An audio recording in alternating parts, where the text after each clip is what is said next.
ओम नमः सिद्धेभ्यः।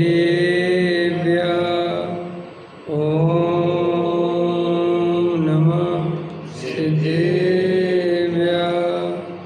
ओम नमः सिद्धेभ्यः। निर्मल ज्ञान परिटिया कम कलंक डहे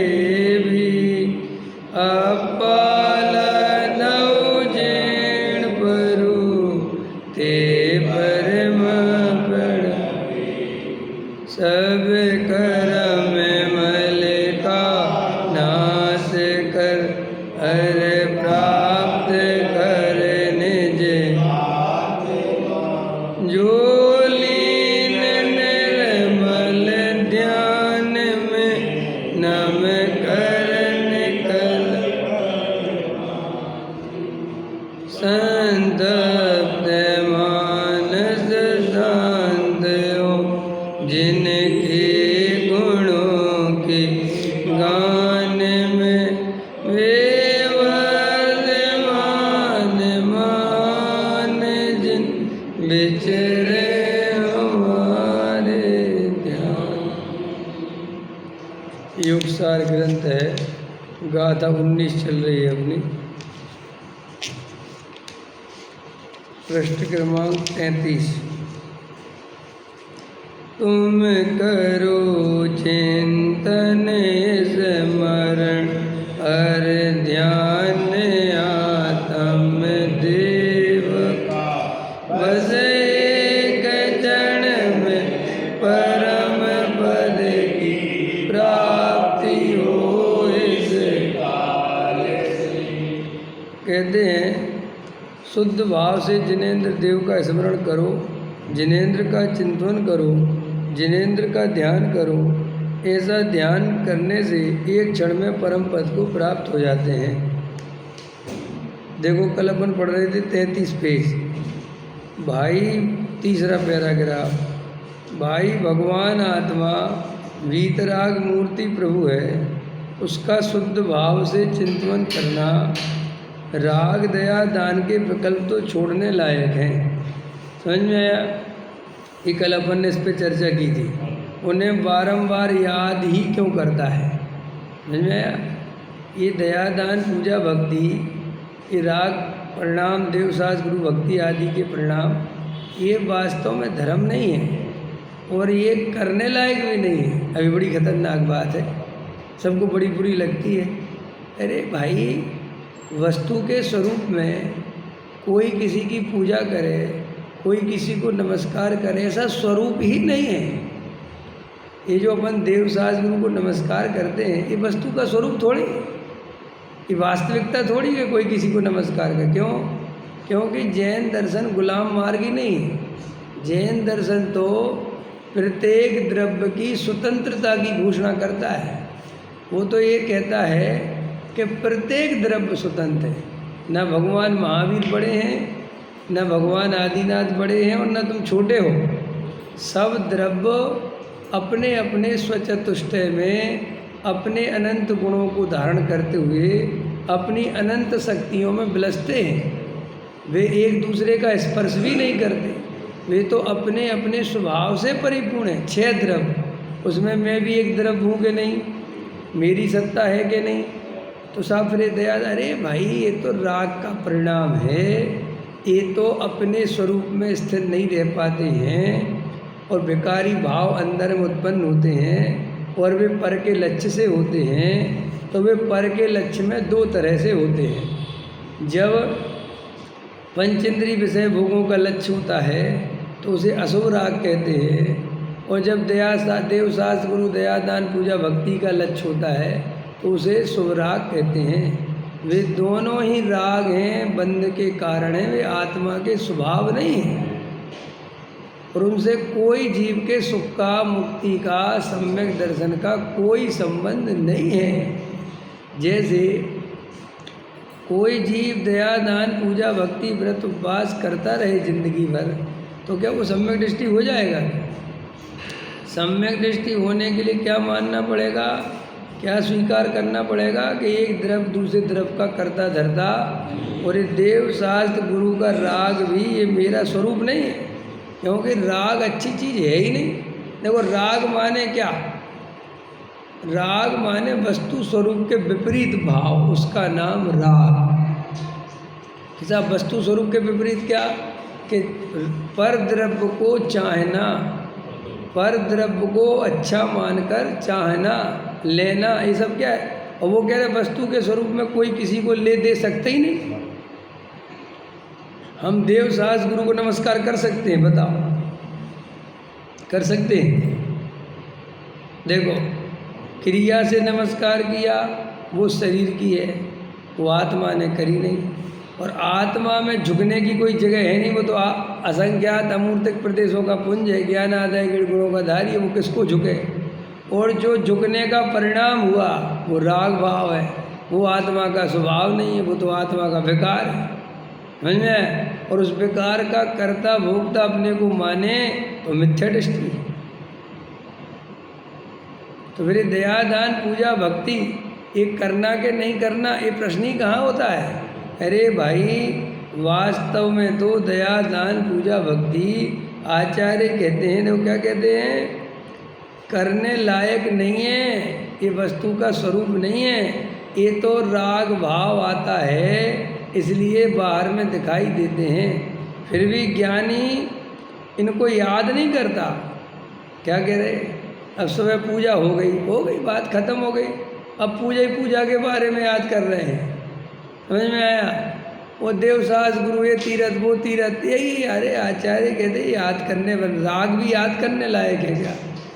अपन जितना बंद वो क्रिया करने में या वो परिणाम करने में नहीं करते, जितना उसके आगे पीछे उसके बारे में सोचने में करते हैं। जैसे जीव पंच इंद्री के विषय भोग इतने नहीं भोगता, वो तो बहुत ना के बराबर भोगता है, लेकिन उनका चिंतन, उनको भोगने की भावना, परिग्रह को जोड़ने की भावना, ये जो भावना है इसको 24 घंटे नचाता है। असली बंद तो इससे होता है, रोटी खाने वाले से बंद नहीं होता। आत्मा रोटी खाता ही नहीं, समझ में आया? तो फिर बंद कैसे होता है? अपने को रोटी खाने वाला मानता है और अपने उपयोग को, अपनी शक्ति को उस रोटी में लगा के रखता है। हाँ, उसी के बारे में कल तो मज़ा आ जाएगा, दावत मिलेगी कल तो बढ़िया। देखो क्या बनाते हैं खाने में, कुछ अच्छा बना दें यार। क्यों अरविंद जी क्या बनवा रहे हो इस बार? अरे पंडित जी आपके मन का बनाएंगे। तो वो कहते खाएगा तो वहाँ 15 मिनट हमारे भीगे जैन तो 15 मिनट भी नहीं खाते, ये तो 5 ही मिनट में केस ख़त्म करते हैं। समझ में आया कि नहीं आया? हाँ, इनको तो ऐसा लगता है राजधानी एक्सप्रेस भाग रही, वो आदत पड़ गई उनको वो नौकरी के चक्कर में। देखो आदतें कैसी होती है, हम लोग कहते आदतें कितनी खोटी होती हैं। पड़ी थी नौकरी के चक्कर में, तब मजबूरी थी, और अब वो मजबूरी हट गई, लेकिन वो आदत चिपक गई। देखो आदतें कितनी बुरी होती है।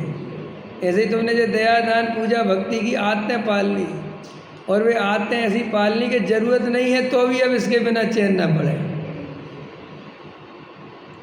समझ में है ना? व्यसन बुरा होता है, तो लोगों ने व्यसन ही नहीं समझा। लोगों ने परिभाषा बना रखी, बुरी आदत बुरे कार्य को व्यसन कहते हैं। गलत परिभाषा है। हर वो आदत जिसके बिना तुम्हें चैन ना पड़े वो सब व्यसन है, चाहे वो पूजा पाठ करने के व्यसन क्यों ना हो। अब पैर टूट गया, अब नहीं मिल रहे भगवान, तो मरे जा रहे, रोए जा रहे, काहे को रो रहे? नहीं मिले तो नहीं मिलेगा, ठेकेदारी है कि भगवान मिलने ही चाहिए। ऐसी कैसी बातें करते हो? अरे भाई आत्मा ही परमात्मा है, अंदर में आत्म देव ही जिनेंद्र देव हैं। अगर बाहर के भगवान नहीं तो अंदर का भगवान तो नरक में भी है कि नहीं? अरे बोलो। हमने पंडित जी से प्रश्न पूछा था अभी वहाँ भोपाल में, चंद्रसेन जी से, ब्रह्मचारी से। हमने कहा सम्मेलन प्राप्त करने के लिए बैठना जरूरी है कि नहीं? शांत हो के एकांत में बैठना जरूरी है कि नहीं? बोले काहे का जरूरी है? कोई ज़रूरी नहीं है। क्यों कि नरकों में कहाँ बैठने देता है कोई? तो फिर सम्मेलन कैसे होगा नरकों में? ट्रेन जगती वाले को कौन बैठने देता है? तो कैसे सम्मेलन होगा? तो फिर साहब कैसे होता? अंदर की गहरी रुचि हो तो डंडे खाते खाते हो जाए, डुबकी लग जाए स्वरूप में। समझ में आया? और अंदर की रुचि नहीं है तो चाहे ब्रह्मचारी बना दो और चाहे ब्रह्मचारी आश्रम बना के बैठा दो, रुचि पर की ही पड़ी रहेगी, तो राग देश कसाय में ही लगा रहेगा। पकड़ में आया? तो ये क्या कहते हैं भाई, देव शास्त्र गुरु इत्यादि ये दया दान पूजा भक्ति के परिणाम, ये कोई धर्म नहीं है एक बात, और एक करने लायक नहीं तो पाप करने लायक है क्या? हिंसा झूठ चोरी, अरे भैया जब हम दया दान पूजा भक्ति का निषेध कर रहे तो वे तो बहुत पहले निषेध हो गए यार, हैं?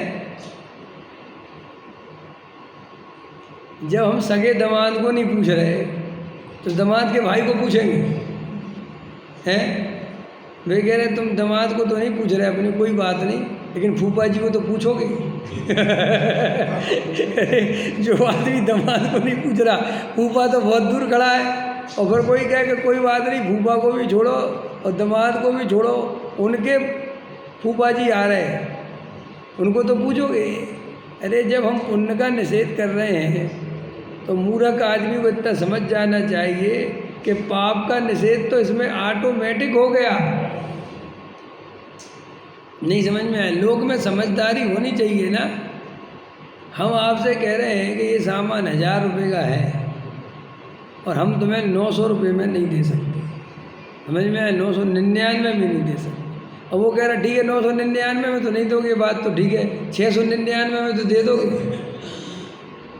ये सब पागल आदमी है। ऐसे ही अज्ञानी जीव वो कहता है साहब पुण्य तो नहीं करना चाहिए, बात तो आप सही कह रहे हैं, लेकिन पाप तो करें। अरे भाई ना पाप कर ना पुण्य कर, आत्मा का अनुभव कर, ये धर्म है। ये तू पुण्य की आड़ में, पाप से बचने के चक्कर में, पुण्य करने के चक्कर में असली धर्म छोड़ देता है, और ये अनंत भाव अपने चलेगा। ये कह रहे आचार्य, देखो क्या कहते हैं,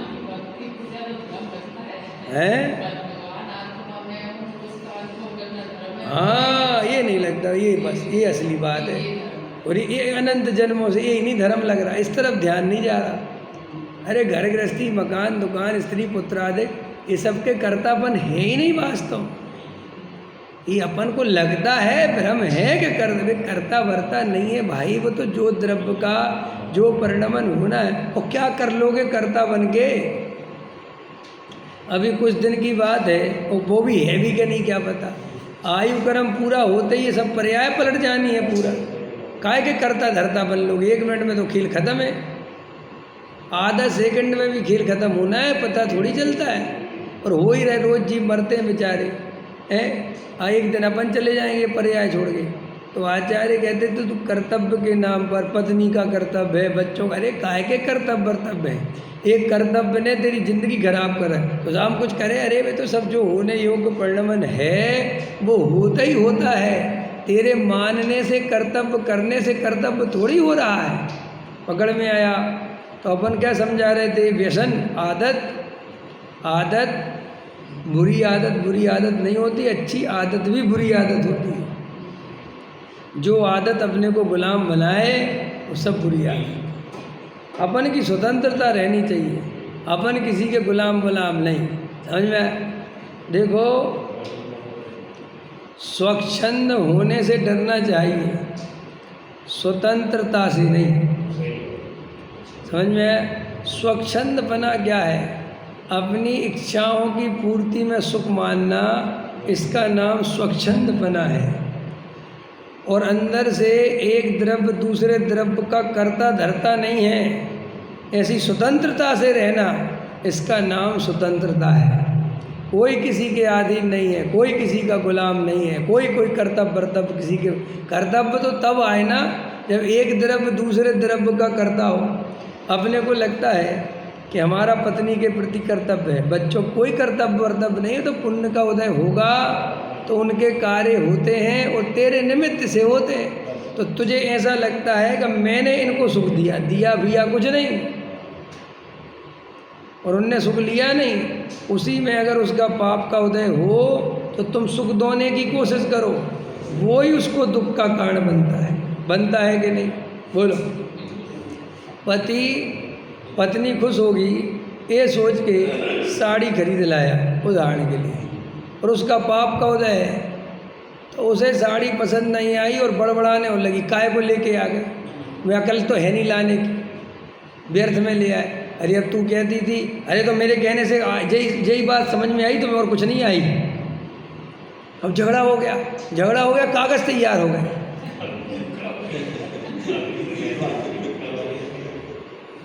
अभी कैसा है ये अभी एक घटना घटी ना, वो कितने दिन से केस लड़ रहे थे तलाक लेने का, पति पत्नी है, कहाँ का था देखा था आपने? तो क्या हुआ, वो केस लड़ रहे, अब वो लड़की के सारे पैसे ख़त्म हो गए, केस लड़ते कोर्ट कचहरी करते सारे पैसे ख़त्म हो गए। अब वही तो मुआवजा तो बाद में मिलेगा ना भाई, केस में जब जीतोगे जो होगा, अभी तो लड़ो। तो बेचारे का बाप भी बीमार हो गया, किसका? लड़की का, और पैसे ही नहीं बचे, तो जे ही गया फिर लड़का उसके बाप की दवाई करवाने, ससुर की, उसको अस्पताल में एडमिट कराया और उसकी दवाई कराई। तब इसे लड़की को बहुत तकलीफ हुई, बहुत दुख हुआ, तो कह लगी मैं माफ़ कर दूँ, मुझे नहीं चाहिए तलाक वाला। समझ में आया कि नहीं आया? तो वो तो जब उधर पलट जाए तो ऐसा पलट जाए, और पलट जाए तो वैसा पलट जाए। आए थे सुखी करने और हो गए महादुखी। अब वो बेचारा सोच के लाया था है। ये अभी कितनी घटना गुड़गांव में, बताओ, उसने कहा ढाबे पे कि मेरे लिए पराठा बना दे। अब वो पराठे बनाने वाले जो भी बनाते होंगे बाबर जी बाप, उसने कहा भाई साहब पराठे नहीं बन सकते, उसको गोली मार दी भैया उसको गोली मार दी। अब ये कोई ऐसा नहीं लगता कि जी क्या, अरे अभी तो कहने की बात है भैया। देखो इस पंचम काल में ऐसे ही हीन पुण्य वाले जीव जन्म लेते हैं, ऐसे अकस्मात आयु पूरी हो ऐसे मरने वाले जीव जन्म लेते हैं। जरा अभी तो देखना तुम, ये तो अपन का समय अच्छा से निकला जा रहा है, समझ लो थोड़ा बहुत, और तुम लास्ट में तो अभी देख ही लेना, अगर जीते रहे 20 साल और तो तुम अभी अपने 20 साल में अभी लिख लो, कहो डायरी में लिखना हो तो तुम 20 साल में दुनिया जो भी पलटने वाली है, जितनी पलट गई समझो, इतनी पलटने में 50 साल लग गए, और अभी जो आने वाले 10 साल हैं इतनी बुरी पलटेगी कि तुम कल्पना करना आफत हो जाएगी तुम्हारी। 5 पापों खुले में होने लगेंगे। ये नॉन वेज ऐसा बढ़ जाएगा कि तुम्हारा रहना मुश्किल हो जाए। आने वाला समय बिल्कुल ऐसा होने वाला है। समझ में आया कि नहीं? तुम चाहे कितनी कुछ कर लेना, और जे नहीं कितने पैसा खर्च करोगे, कहाँ कहाँ जाओगे, कि नहीं साहब अपना बिहार बना लेंगे, कोई बात नहीं, बनाओ। बाज़ार में तो निकलोगे, रोटी कमाने तो जानी पड़ेगी, कि घर में ही बैठे रहोगे। और फिर बिहारों में जब तुम ज़्यादा पैसे वाले देखोगे तो अभी चोरों चक्के भी बढ़ने वाले। अब जब मंदिर ही को लूट रहे तो घर लूटने में क्या देरी लगनी है? और सरकार साथ देती है क्या, लूटो कोई बात नहीं, हमारी पोल मत खोलो। तो यहाँ कहते कि व्यसन नहीं पालना किसी चीज़ का भैया। सहज पुण्य के उदय से ये दया दान पूजा भक्ति के योग देवशास्त्र गुरु मिल गए, ठीक है। नहीं मिले तो भी अंदर में इनकी हुड़क मत रखना। अंदर में तो अपने त्रिकाली ध्रुव ज्ञायक भगवान, आत्मा ही मेरा भगवान है, मेरे लिए भगवान है।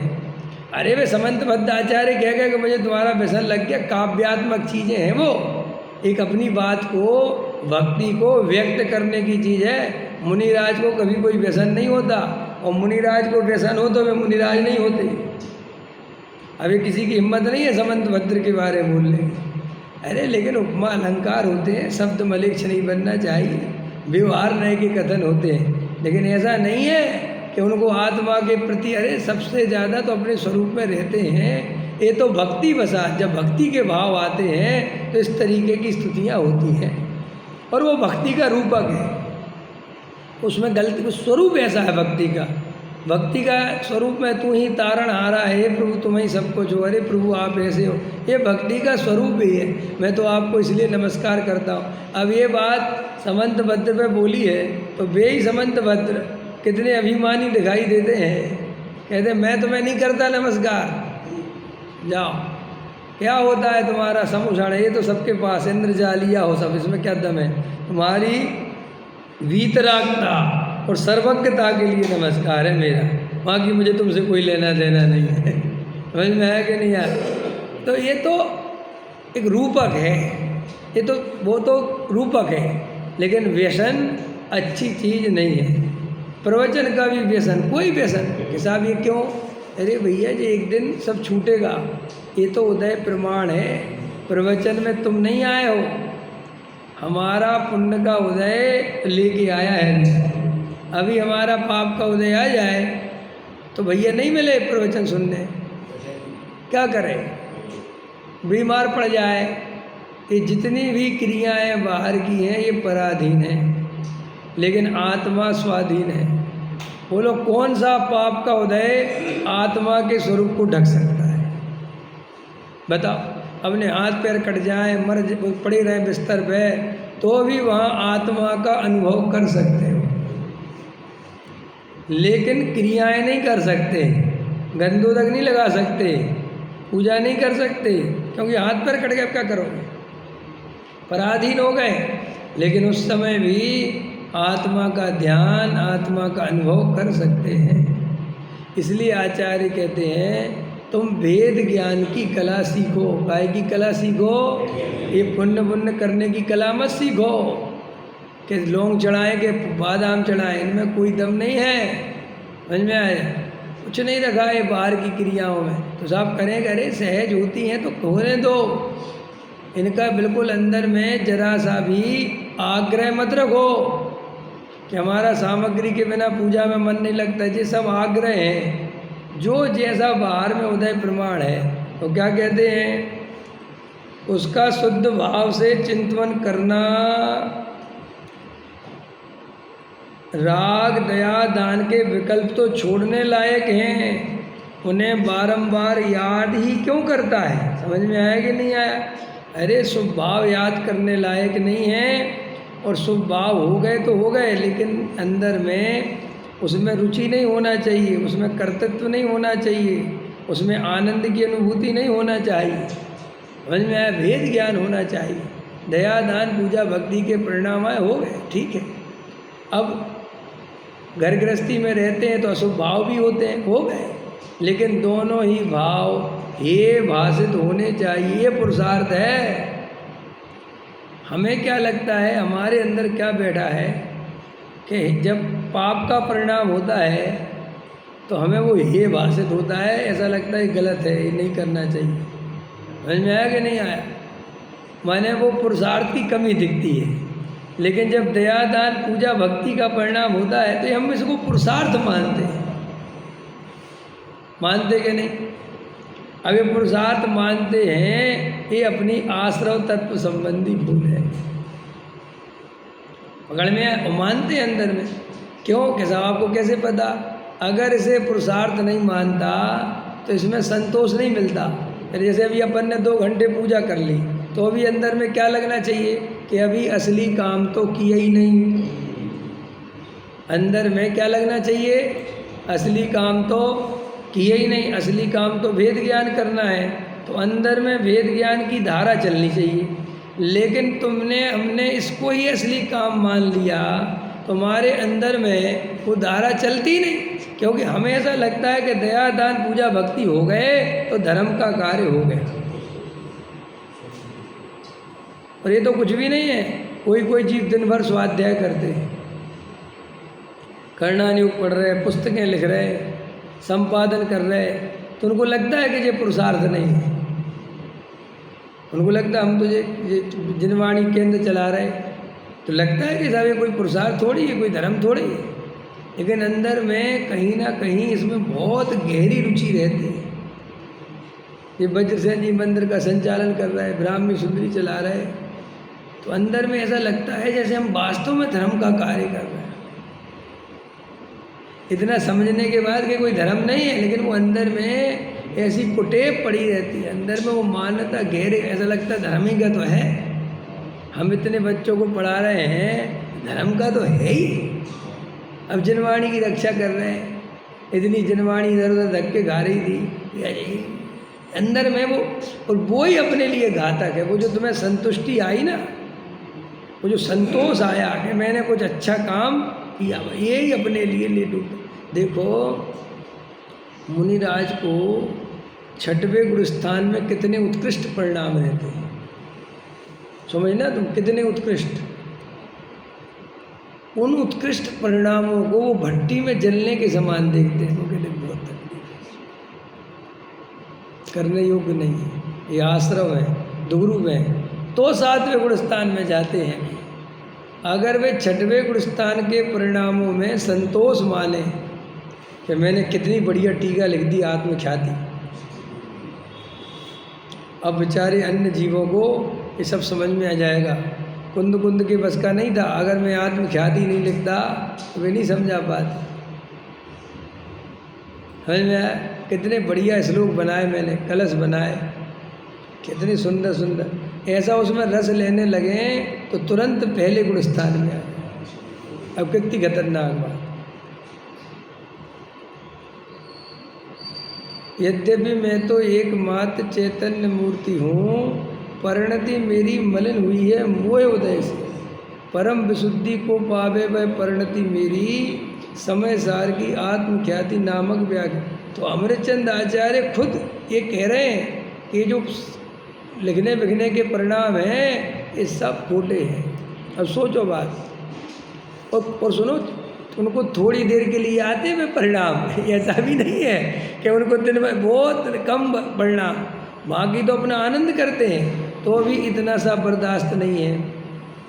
और अपन को अधिकतर तो शुभ भाव रहते हैं, समझ में, थोड़े बहुत शुभ भाव आते हैं, तो अपन को क्या प्रॉब्लम है कि अशुभ से ज़्यादा अपन को शुभ भाव जब आता है तो थोड़ा सा अच्छा लगता है, समझ में, क्योंकि अपन ने शुद्ध तो कभी जाना नहीं, शुद्ध का तो आनंद लिया नहीं, वेद ज्ञान का तो मजा लिया नहीं। अपन ने तो क्या मजा लिया, या तो पंच इंद्रिय विषय भोगों का मजा लिया, और जब भोगने की ताकत नहीं बची तो भगवान की पूजा पाठ का मजा लिया। अब भगवान की पूजा पाठ में मजा क्या लिया बताओ भाई, क्या नाम अमित? अच्छा बस जी, इसका जवाब दो, भगवान की पूजा पाठ में क्या मजा लिया, क्या मजा आता है अरविंद जी? भगवान की पूजा करते हो क्या आनंद आता है? वो रसगुल्ले खाते हो तो जो आनंद आता है वो तो तुम्हें पता है, भगवान की पूजा करने में किस बात का आनंद आता है? गर्मी लग रही है, पसीना टप टप हो रहा है, पैरों में दर्द हो रहा है, घबराना नहीं जो मैं बोल रहा हूँ, समझना, खतरनाक बात है, थोड़ा शांति रखना। क्या मज़ा आता है, क्या मज़ा आता है उसमें? प्रत्यक्ष तो कोई मज़ा आता हुआ दिखता नहीं, क्या मज़ा आता है बताओ? है हाँ, ये कह रहे कि स्वभाव का स्मरण होता है, जब स्वभाव का स्मरण होता है तब पूजा बंद हो जाती है, समझ में आया? जब स्वभाव का स्मरण होता है तब पूजा बंद हो जाती है। अपन तो बिना स्वभाव वाली पूजा की बात कर रहे हैं, समझ में, क्योंकि जहाँ स्वभाव आ गया वहाँ तो पूजा का निषेध हो गया, वहाँ तो बात खत्म हो गई। अब देखो जो पसीना टप टप हो रहा है, घबराओ नहीं, सुनो, सत्य को समझो, तो पसीना टप टप हो रहा है, पैरों में दर्द हो रहा है और तुम पूजा कर रहे हो, समझ ना मेरे, तो उसमें दो बातें हो सकती हैं। एक तो वास्तव में जो इन्होंने पहली बोली कि स्वभाव दिख रहा है तो बात ही अलग हो गई, लेकिन दूसरी जो अधिकतर जीवों के साथ होती है कि उसमें धर्म बुद्धि होती है, इसका फल अच्छा मिलेगा, इससे मुझे पुण्य बनेगा, पुण्य बनेगा, ऐसा सोचता नहीं है वो सब, इतना जो मैं बोला ये सब अभिप्राय में रहता है। आप समझे नहीं? अपन को क्या लगता है, नहीं साहब जैसे अपन एक बोल के प्रस्तुत करो तो अपने को लगता है नहीं साहब हम तो कभी नहीं सोचते, वो सोचने की ज़रूरत ही नहीं है, वो तो अंडरस्टूड ऐसा बैठा हुआ है कि वो बिना सोचे काम करता है। जैसे स्त्रियों में सहज ही बिना सोचे समझे ममता और मायाचार, मातृत्व और मायाचार काम करता है, उन्हें मायाचार सोच समझ के नहीं करना पड़ता, उनकी बात में ही ऐसा होगा कि वो कहीं ना कहीं, तो मातृत्व समझते हो तुम? देखो जैसे इस पर झगड़ा हो गया पहले, कुंद कुंदाचार्य देव ने लिखा सहज मायाचार, तो वो मातृत्व शब्द है, तो किसी ने कहा नहीं साहब किसी ने अनुवाद गलत कर दिया। जैसे स्त्रियों में सहज ममता होती है, मातृत्व होता है, प्रेम भाव होता है, ऐसे ही जो है मुनिराज के सहज वो पालन होता है, जो भी चरिए ऐसा कुछ। तो हाँ, वो उसके लिए लिखा उनने कि अरहंतों के सहज विहार होता है, उनको करना नहीं पड़ता। समझ में, समूषण के विहार में बात तो बहुत झगड़ा हो गया। अनुवाद करने वाला स्त्रियों की बदनामी करते हो, स्त्रियों में मायाचार होता है। मैं तो देखा नहीं मायाचार नहीं मातृचार। अरे बात स्त्री पुरुष की नहीं है, ये तो स्वभावगत योग्यता होती है। समझ में आया? स्त्री के अंदर जैसा मातृत्व होता है वो हमारे अंदर नहीं होता है। देखो उसको जितनी बच्चे की चिंता, वो दुनिया भूल जाएगी। वो कुछ भी करो तुम, अगर उसका बच्चा कहीं गया हुआ है उसके एक सल्ल पड़ी रहेगी, चाहे कितनी बातें करवा लो, चाहे कितनी तुम किचन में काम, वो भूलेगी नहीं। वो उसको बिल्कुल 100%। आज तक माँ कभी नहीं भूलती कि बच्चे के स्कूल का टाइम भूल जाए, पिताजी भूल जाता है। देख लेना, तुम नोटिस कर लेना, होता है कि नहीं। अब मैं कई दफ़ा भूल जाता हूँ, लेकिन हमारी पत्नी नहीं भूलती, और वो 2 बजे फ़ोन कर देगी बच्चे को ले आना। अच्छा, क्योंकि वो मातृत्व उनका ज़्यादा मजबूत है, हमारे तो ऐसा नहीं है। तो आचार्य कहते हैं कि हमारे अंदर में भी ये पुण्य की ग्रंथि बहुत मजबूती से बैठी है कि पुण्य अच्छा है और इसका फल अच्छा है। पुण्य अच्छा है माने पुण्य का परिणाम नहीं, हमें परिणाम से कोई ज़्यादा फर्क, परिणाम कौन सा सुख दे रहा भाई परिणाम तो जैसे तैसे बेचारा मर पच के करता है। मजा तो जीव को पंचेंद्री के विषय भोगों में आता है। नहीं समझ में आया भाई? पंचेंद्री के विषय भोग छोड़ने में मजा कहाँ आता है? जैसे कोई जबरदस्ती के ब्रह्मचारी हैं भी बेचारे, तो वे दुखी है ना, वे सुखी कहाँ है? मरे जा रहे, स्त्रियों की कल्पना कर करके मरे जा रहे हैं। समझ में आया? राइटिंग में लिख लिख के मरे जा रहे हैं काम भोग बंधन की कथा, अंदर में वही घूमता है दिन भर। तो वो अब वासनाएं दबा भले ही लो, लेकिन वे सुख का कारण नहीं है कुछ भी। वे तो जीव को बहुत तकलीफ आकुलता देती है। आश्रम बना रहे, मंदिर बना रहे, ये कर रहे, वो कर रहे, ये सब दुख के लक्षण तो हैं। तो पंचेंद्री के विषय भोग कोई जीव आत्मा के बिना छोड़ता है तो वो ज़्यादा दुखी होता है नॉर्मल आदमी से। आपको लगे ये बात भी चंद्रसेन जी ने कही थी चंद्रसेन जी कह रहे अच्छा आ गया 2 दिन में सब मेरे नाम पर बोले जा रहा।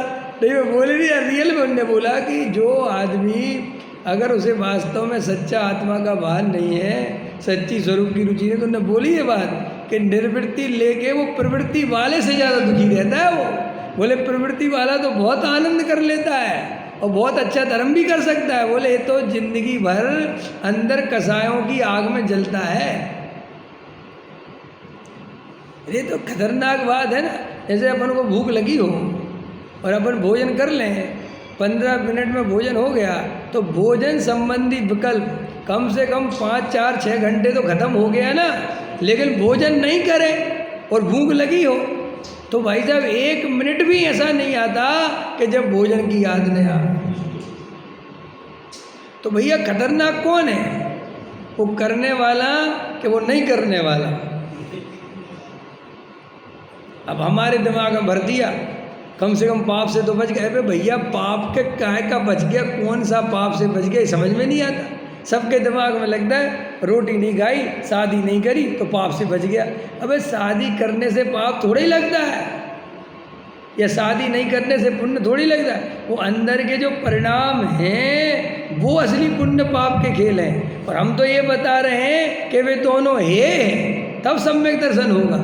अभी तो अपन को पुण्य का परिणाम में ही लार गिरी जाती है। तो वो काहे के लिए समझा रहा था मैं कि वो अशुभ से थोड़ा शुभ हो गया ना, ये थोड़ा समझना गहरी बात। तो उसके अंदर में अशुभ का तो उसे भय है। अशुभ का क्या है? भय लगता है। भय भी क्यों लगता है? क्योंकि जन्मजात वही पड़ा है, पाप का फल बुरा है, नरक चले जाओगे, ये मिले जो भी है, तो उससे तो डरता है। अब डरता तो है लेकिन मज़ा उसी में आता है, तो करे बिना तो रहता नहीं। आया समझ में कि नहीं? खूब कहा। अच्छा बता, परिग्रह बहु आरम परिग्रह नारकेशु, ये तत्वार्थत्व का सूत्र है कि नहीं? अब तत्वार सूत्र में कौन है वो? उमा स्वामी जी का है कि नहीं? हाँ साहब, बात तो सही है। तुम्हें श्रद्धा है कि नहीं? हाँ साहब है। परिग्रह पाप है कि नहीं? हाँ साहब है। तो अभी रात और दिन परिग्रह चाहता है। अब मुझे बताओ, तुम्हें पाप में मज़ा नहीं आता तो क्या है? जो तुम्हें आचार्य साहब साहब कह रहे हैं कि ये बहुआरम परिग्रह महादुख का कारण है, नरक का कारण है, तो अभी बहुआरम परिग्रह को जोड़ने की अंदर में इच्छा और उसमें कल्पना में सुख भाषित होता है कि नहीं? है समझ में? पकड़ना गहरी बात। तो अशुभ में इसका फल मुझे भविष्य में बुरा मिलेगा, ये डरता है, ये सोच के शास्त्रों से पढ़ के, इसलिए उसके फल से तो डरता है। देखो गजब गजब की बात, और खतरनाक डायलॉग सुनो। अशुभ भाव शुभ भाव की नई परिभाषा सुनो। अशुभ भाव किसे कहते हैं और शुभ भाव किसे कहते हैं? जिसमें वर्तमान में मज़ा आए और भविष्य में सजा मिले, उसका नाम अशुभ भाव है। जिसमें वर्तमान में सजा सी मिले और भविष्य में मज़ा आएगा, ऐसा सोच के जो करे उसका नाम शुभ भाव है। आई समझ में करी परिभाषा? पकड़ में आई तुम्हें कि नहीं? इसको पंच इंद्री के विषय भोगों में मज़ा आता है, लेकिन वो डरता क्यों है कि इसका फल बहुत बुरा है। नहीं समझ में आया? जैसे रसगुल्ला है, अब खाने का मन तो बहुत कर रहा, और जब जबान पर रखा जाएगा तो मज़ा भी आएगा, लेकिन भैया अभी 4 दिन पहले रसगुल्ला खाया था, बहुत बहुत तकलीफ हुई। अरे जरा सा तो चख लो। मैं नहीं खाऊंगा, बिल्कुल नहीं खाऊंगा। भाई साहब उस दिन खा लिया, 2 दिन बीमार पड़ा रहा, मेरी हालत ख़राब हो, बिल्कुल नहीं खा। तो देखो अंदर में तो ये खाते हैं तो मज़ा आता है, लेकिन इसकी सज़ा बहुत है, तो इसलिए रसगुल्ला नहीं खाया, लेकिन उसके मज़ा की बुद्धि पड़ी हुई है। समझ में आया? समझना मेरी बात। और अब नहीं खाया और दूसरे खा रहे, तो उनको देख के कहता खाओ खाओ बेटा, मैंने खाया था, मैं जानता हूँ कितनी तकलीफ है। तो उनसे चिढ़ता भी है खाने वालों से। और कोई कहे कि हमें तो कुछ नहीं होता, तो और ज़्यादा तकलीफ होती, तो कहता यहाँ नहीं होगा बेटा, नरक में तुम मिलेगा। है तो है। हाँ ये पड़ा रहेगा ना, ये क्लियर हो गई ना? ऐसे ही इस जीव को पुण्य और पाप के संबंध में भी मान्यता है। ये पुण्य के परिणाम का फल अच्छा मिलेगा, कम से कम थोड़ा बहुत दया दान पूजा भक्ति कर लो तो अगली गति अच्छी मिलेगी। अरे पंडित जी, ये धर्म भी तभी मिलेगा जब अपन पुण्य करेंगे। तो वो अंदर में आचार्य कहते, वो अंदर में ये जो इतना सुनने के बाद, देखो अपन इतना स्वाध्याय सुन रहे, 20 साल से सुन रहे हैं, अपन दिन में आधा 2 घंटे 2 घंटे घंटे 2 घंटे वेद ज्ञान के लिए क्यों नहीं निकालते? आत्मा के अनुभव और पूजा एक दिन भी नहीं छोड़ते। आखिर ऐसी क्या बात? जब तुम्हें हमने बता दी कि ये पूजा पाठ में कोई धर्म नहीं है, वो तुम्हें सुनी कि नहीं सुनी? फिर भी इसने पूजा पाठ में कभी नागा नहीं करा, लेकिन वेद ज्ञान में रोज ही नागा करता है। इससे क्या पता चला? इससे ये पता चला कि ऐसी अंदर में मिथ्या श्रद्धा है, इसे वेद ज्ञान में कोई रस नहीं है। अंदर में ये मान्यता पड़ी हुई है कि ये दया दान पूजा भक्ति काम की चीज़ है, करना चाहिए। और ये वेद ज्ञान वगैरह तो भैया आप देखो, भैया अपन करेंगे तो करना ही है, असली धर्म तो वो ही है। देखो जिसको टालता है इसका मतलब उसकी पड़ी नहीं है, और जिसको बिल्कुल किसी कीमत में नहीं टाले। अच्छा बताओ, बारिश हो रही हो खूब तेज, तो भी लोग मंदिर आएंगे छाता लेके, और उस दिन तो और ज़्यादा आएंगे। देख लेना, कभी नोटिस कर लेना है। हाँ, क्योंकि उसको लगता है भगवान कहेंगे कि ये भक्त कितना बढ़िया है, बेचारा बारिश हो रही। तुम देख ना, तो अब आपको लगेगा ये सब बातें पंडित जी मजाक सीखे, मजाक नहीं, ये अंदर में जो तुम्हें सोचना नहीं पड़ता, ये सब मनोविज्ञान है। तुम अभी भी देख लो, जैसे तुम सब में से कर जहाँ जाना हो वहाँ जाओ, अभी सोनागिर जाओ, कुंडलपुर जाओ, जहाँ जाना हो, बस शर्त एक है कि वहाँ भीड़ बहुत होनी चाहिए। और लाइन लग के कौन से हैं सोनागिर में, कौन से प्रभु हैं, चंदा प्रभु, लाइन लग के दर्शन होना चाहिए। फिर देखना तुम्हारा दर्शन करने का मजा। और अगर वहाँ पे गए और कोई है ही नहीं तो फिर तुम मजा देखना। तो तुम्हें जितने मुश्किलों से दर्शन मिले, जितने मुश्किल से भगवान मिले, उसका मजा ज़्यादा आता है। जैसे प्रक्षाल करने वाले 100-200 हों और बोली लग रही हो कि भाई साहब 11,000 की बोली, 21,000 की बोली, और तुम 21,000 की बोली लेके प्रक्षाल करना, उस दिन तुम्हारा कलश ढालने का मजा ही कुछ अलग होगा। और हम तुम्हारी ड्यूटी लगा देंगे, बेटा रोज़ तुम्हीं को ढालने, कोई नहीं आएगा। तो कहेगा भाई साहब मैं किसी का नौकर लगा के। देखो ये सब कहाँ से हो रहा है, ये क्यों हो रहा है? क्योंकि अंदर में ये मान्यता पड़ी है, कष्ट देने से माने अपने आप को कष्टों में भी पूजा पाठ भक्ति करने से बहुत पुण्य का बंध होता है। इसलिए देखो ये क्या है, ये मारते हैं ना, मुहर्रम आता है, मुहर्रम अपने से मारते हैं, चाबुक है। तो मनोविज्ञान कहते हैं हर आदमी के अंदर एक सैडिज्म होता है। सैडिज्म मतलब होता है अपने आप को कष्ट देना, और अपने को कष्ट देके धर्म की कल्पना करता है। जैसे कोई आदमी धूप में है तो उसको धूप लग रही, और मान चलो माला फेर रहा और पसीना टप टप हो रहा, तो उसे बहुत लगता है कि बहुत ज़्यादा धर्म हो रहा है। पसीना गिरता है तो उसे लगता कर्म गिर रहे हैं। नहीं, आपको जो हंस रहे हो, ये अंदर में अभी भी इतना प्रवचन सुनने के बाद अभी भी वो मान्यता है।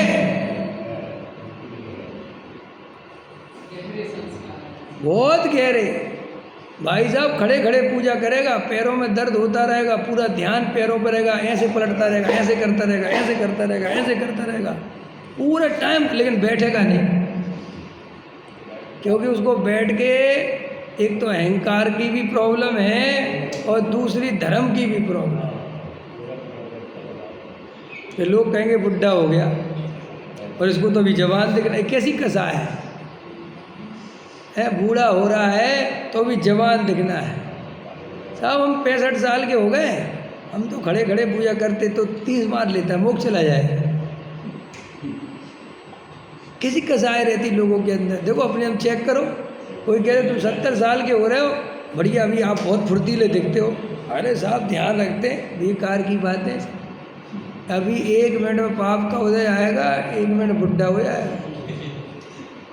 मैं सच बता रहा हूँ, मैंने ऐसे ऐसे लोग देखे अपनी ज़िंदगी में, 72 साल तक ऐसे मजबूत, एकदम लगे ही नहीं कि ये आदमी 72 साल का है। और अपन कह रहे भैया तो आपकी तो लगते ही नहीं, और अगले साल मिला तो एकदम 0 ग्राउंड। ये भैया आपको क्या हो गया? पता ही नहीं क्या हो गया, एकदम बीमार हुआ और एकदम झटक गया पूरा। कई लोगों का बुढ़ापा ऐसा भी आता है, इसलिए जिनको बुढ़ापा ऐसा लग रहा हो कि नहीं आ रहा हो, और लग रहा हो कि उम्र तो बहुत हुई, घबराना नहीं बेटा, एकदम गिराएगा वो तुम्हें। जैसे कई इमारतें ऐसी होती हैं कि भाई बाहर से पलस्तर बिल्कुल सही दिखता है दीवार के, ये नहीं गिरेगी, ये तो और सब तो गिर गई, देखो ये बहुत बढ़िया है, बाकी तो गिरी धीरे धीरे, 1 ईंट निकली, 2 ईंट निकली, 3 निकली, ये भरभरा के गिरने वाली है पूरी। हाँ, इसलिए जो थोड़े थोड़े बीमार बने रहते हैं वो ठीक है। और क्या, कर्म झड़ते रहते हैं। और जो सोचते हैं ना, कह रहे हम तो एकदम टेंशन रहते, कुछ नहीं बेटा, तुम्हारी वो सब उस टाइप की प्रकृतियाँ कहीं वो एक खट्टी फंसी हुई हैं, वे आ नहीं पा रही हैं उदय में, और वे एकदम से आएंगी, वो खतरनाक है, ये सब समझना चाहिए। ये थोड़ा थोड़ा पाप का उदय जीव का जो सोचता है, अरे भाई साहब जिसका लगातार पुण्य का उदय चले उसके लिए बहुत खतरा है।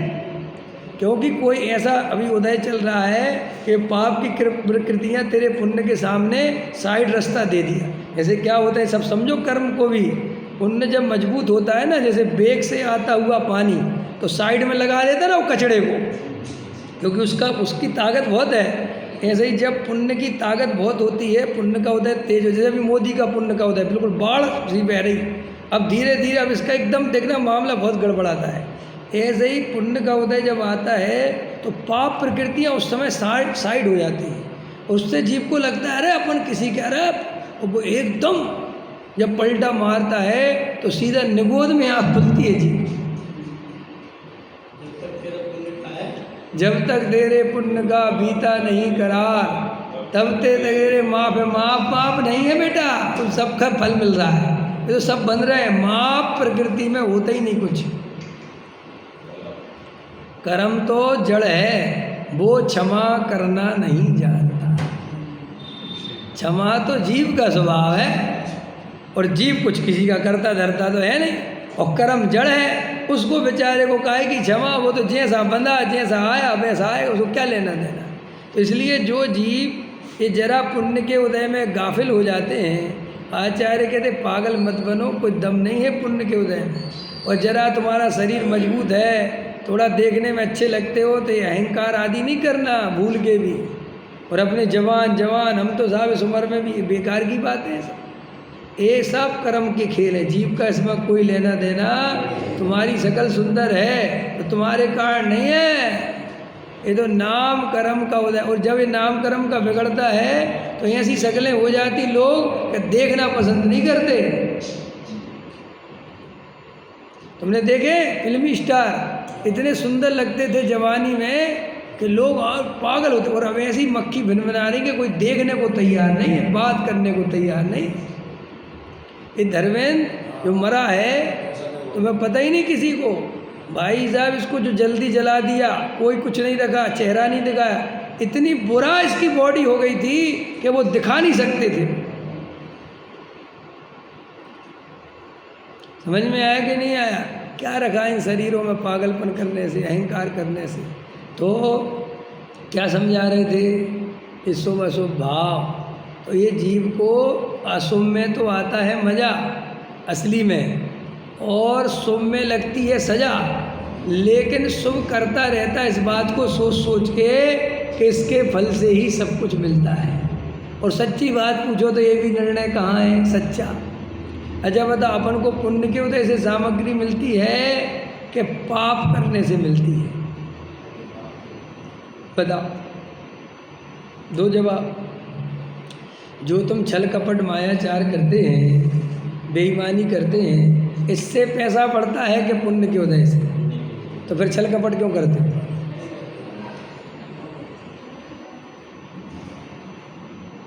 तो साहब फिर कुछ नहीं, सब जगह हाथ मारता है, श्रद्धा किसी पे है नहीं। हाँ कि साहब कैसा? देखो भैया, पुण्य के उदय से मिलता हो तो वो भी आ जाए भगवान, और छल कपट मायाचार से मिलता है तो वो तो हम कर ही लेंगे, उसकी तो कोई चिंता नहीं।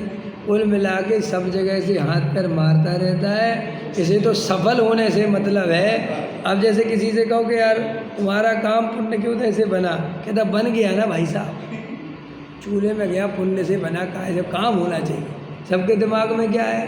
तो अंदर में ये पुण्य की भी श्रद्धा नहीं, बस वो तो सब आप समझे नहीं। वो तो कहता चतुराई भी लगाओ, ये भी लगाओ, वो भी लगाओ, काम हो जाए। कि साहब विधायक को भी बोलो, सांसद को भी बोलो, मंत्री को भी बोलो, और जो सब साहब इतनों को मत बोलो। अरे कोई तो काम होना चाहिए यार। ऐसे ही ये सब कुल मिला के जीव सुखी होने के उपाय करता रहता है, और एक भी उपाय पे सच्चा भरोसा नहीं है। जो उपाय जिस समय काम कर गया उसे ही सच्चा मान लेता है। पकड़ में आया? जैसे खूब चतुराई करी और सफल नहीं हुआ तो कहता अरे सब बेकार है चतुराई, कुछ नहीं रखा, काहे को कर रहे तुम, सब पुण्य के उदय से होता। अब यहाँ पे पासा पलट गया ना, क्योंकि वो चतुराई तो फैल मार गई और वो दूसरा सक्सेस हो गया जिसने इतनी चतुराई नहीं करी थी। तो कहता सच्ची बात है, पंडित जी सही पढ़ाते भैया, पुण्य का खेल है सब। अब एक जगह काम चतुराई कर गई, काम बन गया, 5 रुपये का माल 25 रुपये का। अरे भाई साहब, इतने में किसी ने कहा अरे पंडित सिंह जी पुण्य के उदय से, कहा है पुण्य मुण्य की दिमाग फालतू बातें करवा लो, दिमाग लगाना पड़ता है। 8 दिन से वॉचिंग कर रहा था मैं, तुम तो घर में पड़े थे, कमा लिए तुमने पैसे। नहीं भाई साहब, पुण्य के उदय से आता। अरे हाँ ठीक है यार, अब यहाँ पे भारी चतुराई हो गई। तो फिर ये करता क्या, ये आचार्य कहते हैं कुछ नहीं मानता, बेहोश है, ये तो कहीं की ईंट कहीं का रोड़ा।